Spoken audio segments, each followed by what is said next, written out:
Welcome to the Scroll Saw Workshop. I'm Steve Good, and in tonight's video I want to take you through a project that it's a lot of fun to make. I think you're going to like this one. Jigsaw puzzles. They make great gifts, anniversary gifts, wedding gifts. Take a personalized picture and make a jigsaw puzzle out of it. Put it in a nice box and present it to people, and they really love them. So a couple different ways I know to make jigsaw puzzles. I'm going to show you the more difficult way and the easier way, and I think you'll see that this is in the reach of any scroll sawer to make these puzzles. So with that, I'm going to zoom in on these puzzles and give you a little information about what you need. Here's a puzzle that I began cutting actually a few months ago and just never have finished it. And this puzzle was cut freehand. I simply laminated the picture to a piece of 1/4-inch Baltic birch plywood and began cutting just freehand, making up the pieces as I went. Now the challenge of doing a freehand jigsaw puzzle is trying to keep the pieces, and if you can see these pieces that I've begun to cut here, you want to try to keep the pieces as close to the same size as possible. That's what makes the puzzle look good. If you have a lot of radically varying sizes, it looks a little unusual to me. So you want to practice this a little bit before you go cutting up some nice pictures. Just get you some 1/4-inch plywood and practice cutting these pieces. And I cut pretty traditional looking scroll saw pieces, but you can cut these out as wild as you want. A lot of people will put little animals and different little shapes inside the puzzle as they cut also. So if you want to try cutting freehand, it's a little easier setup process. You just laminate the picture to the plywood and start cutting. That's all there is to it. And I'll go through. I've also got a smaller puzzle here that's disassembled. And I brought this piece up here, these pieces up here, because I want to talk to you about something that's really important when you're cutting jigsaw puzzles. And that is, you want the pieces to fit together fairly snugly after you've cut them.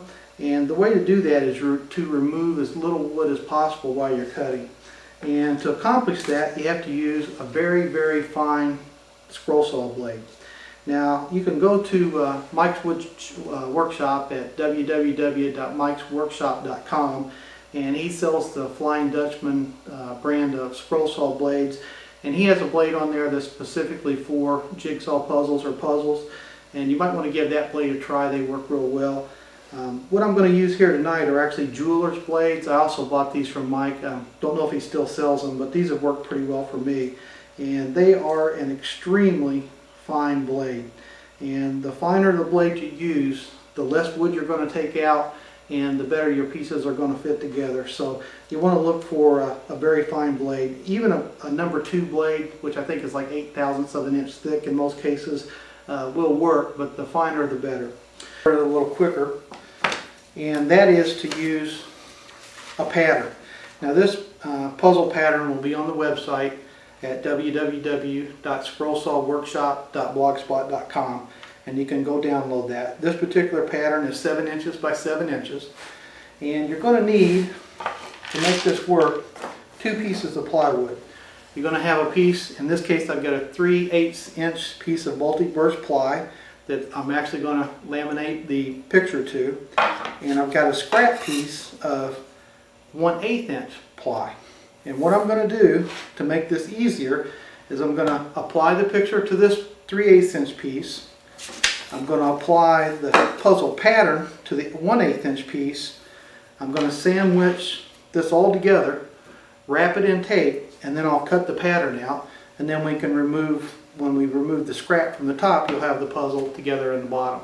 And so I'll go ahead and set that up, and we'll go to the scroll saw and I'll show you basically how that works. Back here at the workbench, because I wanted to show you the preparation I went through to mount these patterns and picture to the plywood. I read the instructions on the dual purpose spray adhesive, and it said for permanent results to go ahead and spray both surfaces.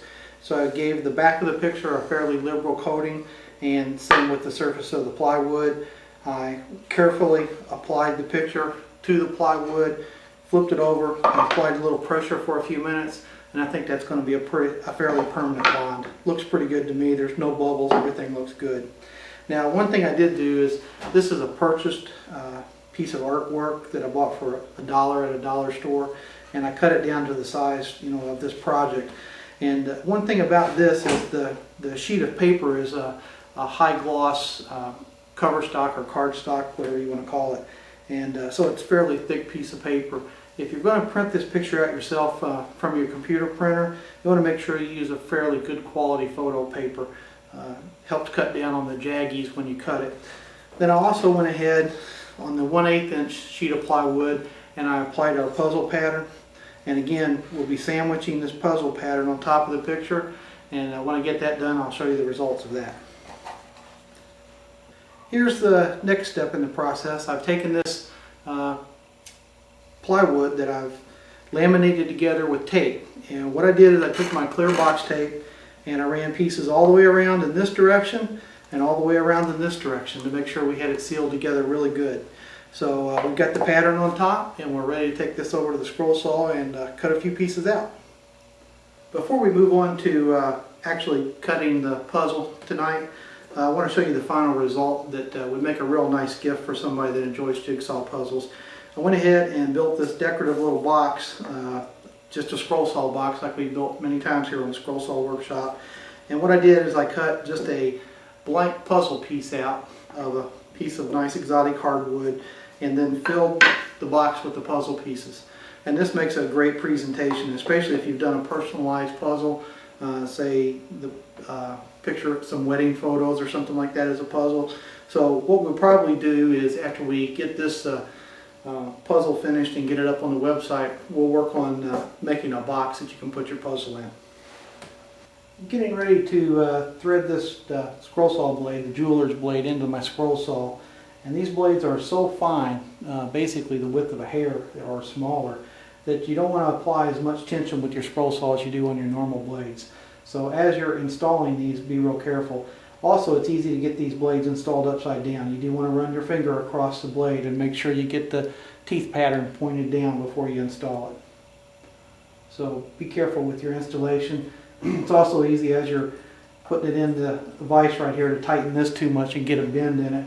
So once you get it in there, again, make sure you've got the teeth pointed towards the front and that they're pointed down. It's definitely easy to mess these little small blades up.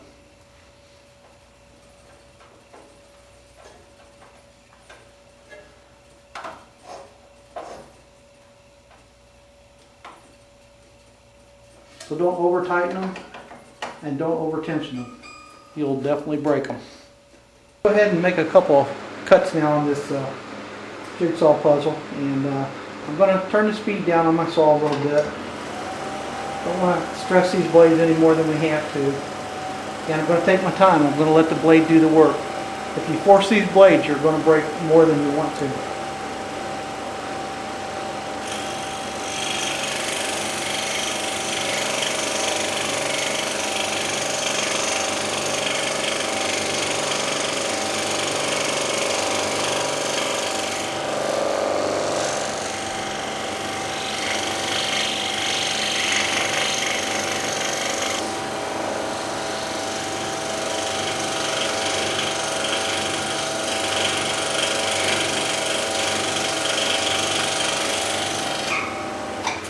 Okay, there's our first piece of the puzzle cut, and usually what you want to do is take this puzzle piece out, go ahead and set it up on another board so you can keep track of where they go, unless you just like putting them back together.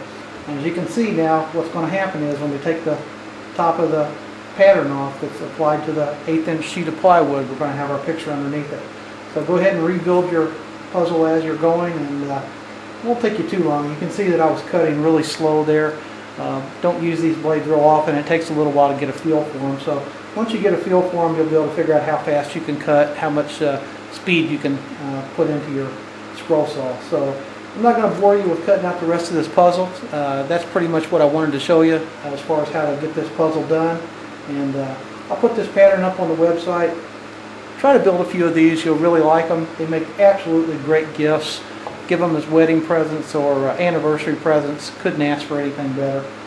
Thanks for watching this video, and we'll see you next time on the Scroll Saw Workshop.